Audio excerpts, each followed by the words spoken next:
I thank you all for those who have subscribed to my channel. If you haven't already, please do so. If you want more content, including written reviews and discussion posts, follow me at Tumblr. If you want to read quick reviews, updates, and others, follow me at Twitter. I also have my anime list profile. If you want to check out my anime and manga listing, I'll do my best to keep everything up to date. If you have any suggestions to watch or read or want to leave a comment, feel free to leave it at any of my contact sites. I also have a store called Anime Jam. Head over to the site and get some anime goodies for you or your friends. Now then, on to the review.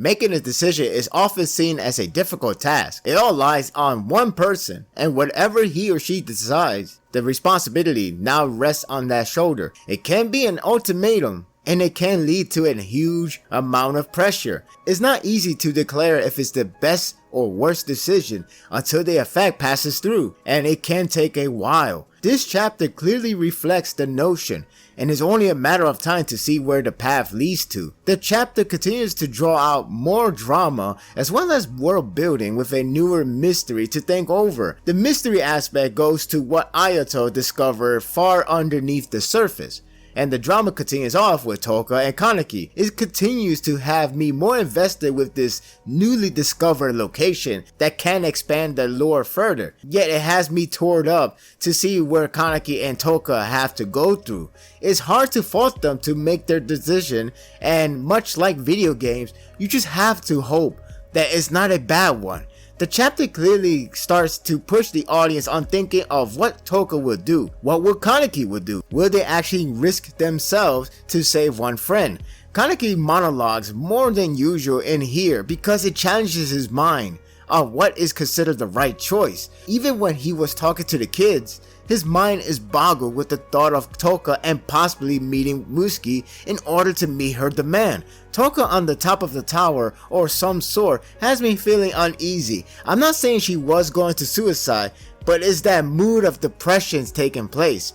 It's one of those moments where people outside can't truly tell on what they're thinking. Even if you jump to conclusion to suicide, you could still end up not knowing. Kaneki couldn't read Toka exactly, only believed that she's doing fine. It doesn't help that she is great at putting a front, so it's the highest level of poker face. One of the more unsettling notes is Kaneki is confirmed to be in a bad state, and it will continue to worsen, unless in theory, he starts going cannibalism. Nishiki believes that he needs high concentration RC cells in his body. I always thought that Kaneki just needs to eat human and get the nourishment to get better, just like how Ghoul works. Unless I forgot something. Maybe he's really in a bad state to the point now he has to eat ghouls.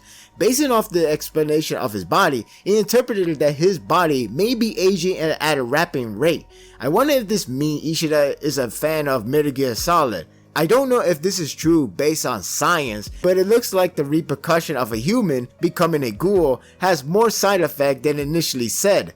When Kaneki begins to cry out blood, it puts us the audience in a conflicted feeling. If he really goes out there, who knows that his body will just suddenly give up on him? It could be at any time at this point. I should mention his moment with Cole. Cole is a lunatic that somehow put out a fanboy display. What perplexed me is the amount of info he knows about Kaneki. I understand that he's from CCG, but it got me wondering if he knows more about him. He said he doesn't know much about the letter, which could be a lie, even said in honesty, but it puts Kaneki on a really tough position. Taking a break from all of that, the interesting aspect comes in with what Ayato is exploring. It's practically a ghost town, until 3 kids come out of nowhere with stronger than first level Kagune. After Ayato essentially stopped them from fighting, the mystery kicks in when they first speak. I don't know if the translation from one site decided to translate it in a normal language or the real dialogues is full of babbles, but if the latter is true, then I like the fact that they don't know how to speak in a proper language. That or their accent hinders their speech. There are a lot of confusing yet interesting points coming from this one sit down. These kids believe that they are human. Maybe they are, But if true, why they're in that area? They thought Ayato is there to eat them, and they make it sound like a traditional part of life. It's even stranger that they said this area is Tokyo itself. I'm confused as Ayato by this point. Lastly, they say Nagas or Naga destroy everything. The sight of what appears to be a massive size of Kagane is staggering. I don't want to go completely on theory level since this is a review, but I want to address this part quickly. I don't know what is Naga or something like that, but it could be either a ghoul from above or a one-eyed ghoul from below. Maybe the kids are ghouls and trained to act like human. The reason could be that they are made to be eaten up later on, if that is their nourishment. As for Tokyo, maybe since everyone grows up there, they are trained to believe in a made-up area. On the other hand, there were human remnants back there, so perhaps they are dumb. But then it only leaves me confused. Perhaps this is Tokyo, or rather was. Maybe what's above is the new Tokyo that no one is aware of. How they can even live down there for that long? It leaves a lot of questions that could tie in with the history of CCG and perhaps V. I heard that Nagas is an old language name for dragon or something like that. I don't really know exactly, but this could be a revelation that may connect to not only Furuta, but the Washu. The last segment resumes with Kaneki and Toka, and this part could be more unsettling. It bothers me that all these nice pairing moments are done along with terrifying event. It's not that I don't like them in a writing sense, it's more of an uncomfortable feeling that is done in a tragic way. It's similar to that one recent anime that I won't spoil, so don't worry about it, where it feels like it's nice and charming, but the end path is nothing but downhill slope, and everything you would like to end on a good note didn't happen. This chapter didn't help. It begins with Toka and his decision while talking to Kaneki. He believes that she will outright tell him on what to do next. It's not as apparent as you would think, but it makes the moment more effective. When she announces her possible pregnancy, Kaneki wanted to be happy or anything that a guy would react, accident not included. Instead, he is more devastated that Toka reacted like the world continues the same before the memo was read. In other words, is ignored. This leaves Kaneki in a very tough position. He has to make a choice to bring up the topic or not, because if he doesn't, then it will be ignored entirely. He dismissed it. The thought of marriage sounds nice in one world, but in this series, it's done more of distraction and, dare I say, death flag rise. Distraction as in deludes the thought of her best friend being executed and keep the flow going with the thought of happiness. Let's be sadly honest, marriage is a death flag sign in media, unless it's not a battle series.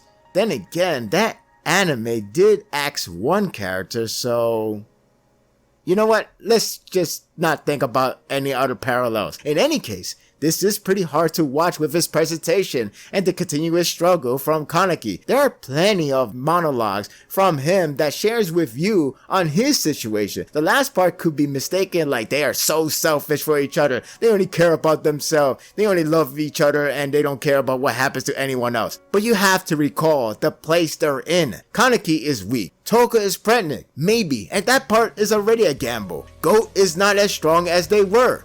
Going up there can risk everyone to be exposed, in which leads to extermination, and so on. There are just so many at stake. It's like what I mentioned in the previous review. What do you gain from going up there and do a suicide mission? You're only saving one person, but you're gonna lose huge amount. If anything, Toka is taking the worst. Just because we didn't see her reaction about her best friend, it doesn't mean she feels nothing. She was at that tower, which is an obvious metaphor.